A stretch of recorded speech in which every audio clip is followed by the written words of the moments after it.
నాకు రేపొద్దున ఏమైనా అయితే ఈ బ్రెడ్ ఆమ్లెట్ దే కారణం. మొగుడు పెళ్ళామైంది ఈక్వల్, ఇద్దరు ఈక్వల్. నాకు ఈ చూస్తుంటేనే తినాలనిపిస్తుంది. ఈ మాట వైష్ణవి చెప్పమనింది. ఇవి వస్తలేవు నాకు. ఆట ఆడుతుంది. ఏమే పొద్దున నేను నిద్ర లేకముందు ఏమో చేస్తున్నావు? ఆమ్లెట్ వేస్తాను పంది. బ్రెడ్ ఆమ్లెటా? వచ్చా నీకు? ఎందుకు రాదు? గబ్బు లేపేవే, కడుపు నస్తుంది. అరే ఒక్కొక్కసారి వేసినప్పుడు ఒక్కొక్కసారి చేయి కడుక్కోకూడదు. అట్లా ఎట్లా ఉంటావు? ఇది తిప్పేయి, నేను ఇప్పుడు వస్తాను. ఏ అమ్మప్ప అసలు పనులు లేపుతా వచ్చలేవు. అబ్బా ఓవరాక్షన్ చేయకు.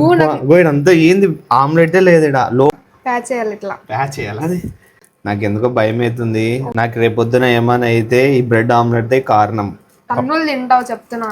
బ్రెడ్ ఊరికి ఆమ్లెట్ ఎందుకు ఎప్పుడు నా ఫుడ్ ఎక్కిరిస్తావు? తింటావే పందిలాగా చేసినాక రోజు ఎక్కిరిస్తున్నావు నా ఫుడ్ ని.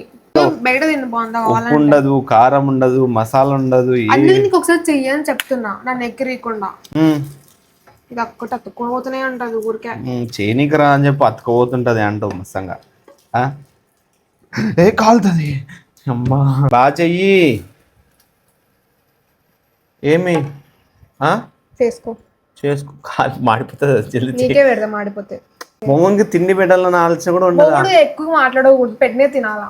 వాయబైతే ఎప్పుడే రూల్. నేను పెట్టిన రూల్. మొగుడు పెళ్ళామైంది ఈక్వల్, ఇద్దరు ఈక్వల్. వాసన వస్తుంది, గుమ్మగుమ్మలు ఆడిపోతుంది అట్లే. తింటాము. నాకు ఈ చూస్తుంటేనే తినాలనిపిస్తుంది. ఈ మాట వైష్ణవి చెప్పమనింది. ప్లేట్ పెట్టుకోక తిని. ప్లేట్ పెట్టు. అన్నీ చేయి ఒకేసారి తిందాం. వస్తలేవు నాకు. ఆట ఆడుతుంది.